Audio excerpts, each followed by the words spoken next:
বাংলার গর্ব জননেত্রী মুখ্যমন্ত্রী মমতা ব্যানার্জি ও জননেতা অভিষেক ব্যানার্জির অনুপ্রেরণায় এবং সাংসদ কাকলি ঘোষ দস্তিদার ও বিধায়ক রথীন ঘোষের নির্দেশে এক মহতী রক্তদান শিবির ও কৃষক সংবর্ধনা সভার অনুষ্ঠানের আয়োজন করা হয়।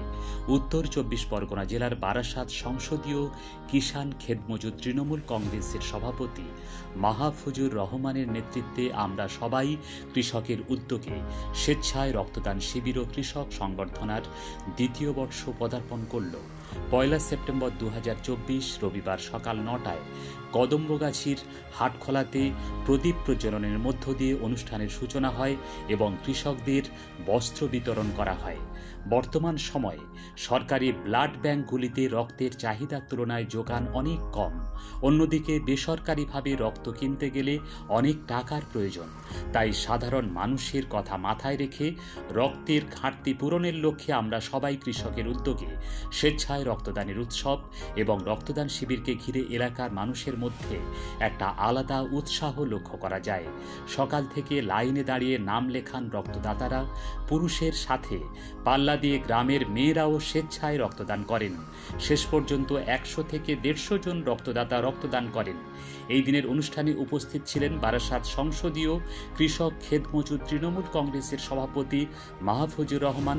অতিথি হিসেবে উপস্থিত ছিলেন আমডাঙ্গা বিধানসভার বিধায়ক রফিকুল ইসলাম, জেলার কৃষক খেতমজুর তৃণমূল কংগ্রেসের সম্পাদক আসিফ মোল্লা, রাজারহাট নিউ টাউন যুব তৃণমূল কংগ্রেসের সভাপতি ও জেলা পরিষদের সদস্য আবদার উদ্দিন, বারাসাত ১ নম্বর পঞ্চায়েত সমিতির সদস্য শোভন দ্বীপ সহ সকল নেতৃত্ব বিশিষ্টজনেরা উপস্থিত ছিলেন।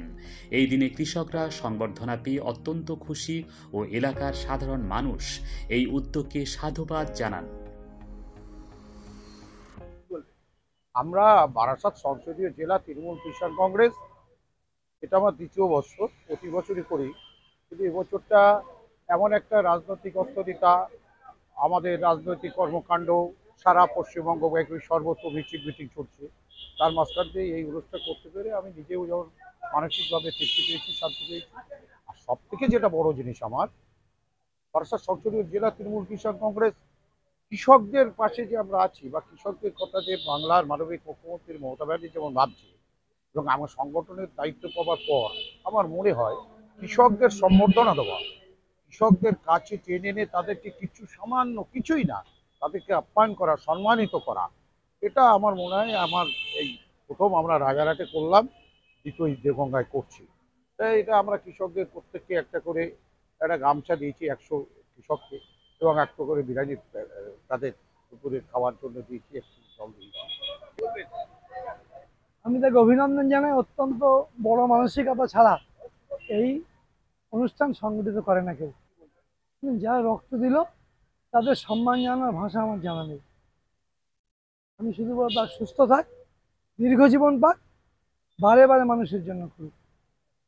আরজিকর কাণ্ড নিয়ে যে প্রতিবাদ সভা, ধর্ণা সভা হচ্ছে, কিন্তু এখনো সিবিআই তার কোনো জবাব এখনো দিতে পারেনি, কি আশা করছেন?